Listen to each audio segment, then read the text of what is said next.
আমার চ্যানেল সবাইকে ভিডিওতে দেখার জন্য অনেক অনেক ধন্যবাদ। আজকে আমি আলোচনা করব ডিএলএস গেমের কিছু গোপন সেটিং নিয়ে। তো প্রথমে আমি যেটি দেখাবো সেটি হলো ট্রান্সফার মার্কেটে কেমন করে আপনারা লেজেন্ডারি ম্যান আসবেন। অনেকেই আছে 500 কয়েন 240 কয়েন করে খরচ করেন, কিন্তু কোনো লেজেন্ডারি ম্যান দেন এফটিজি কোম্পানি। কিন্তু আজকে আমি আপনাদের এমন কিছু টিপস দেখাবো যেগুলো দেখলে আপনি অবাক হয়ে যাবেন। তো প্রথমে আপনাদের আমি দেখাই কেমন করে ট্রান্সফার মার্কেটে লেজেন্ডারি ম্যান আনতে হয়। প্রথমে আপনাদের স্টারগুলো কমপ্লিট করতে হবে। এই যেখানে দেখতে পাচ্ছেন 5টা স্টার, এগুলো যদি আপনারা কমপ্লিট করেন তাহলে কিন্তু আপনাদের ট্রান্সফার মার্কেটে এরকম ম্যান আসবে।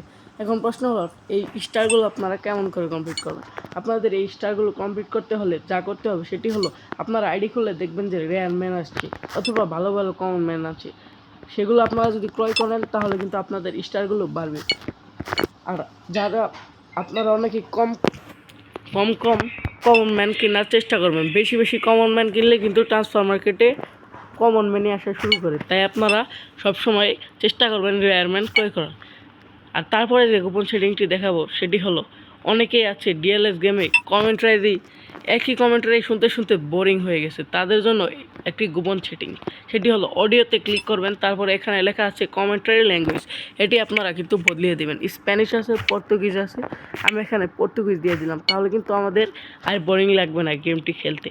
তারপরে আমি আপনাদের দেখাবো কেমন করে বিশ্বকাপ খেলতে হয়। ডিএলএস গেমে বিশ্বকাপ খেলতে হলে আপনাদের যা করতে হবে তা হলো স্টেডিয়ামটি ম্যাক্স করতে হবে। স্টেডিয়াম ম্যাক্স করলে কিন্তু আপনারা বিশ্বকাপ খেলতে পারবেন এবং প্রতি ম্যাচে 52 কয়েন বোনাস পাবেন।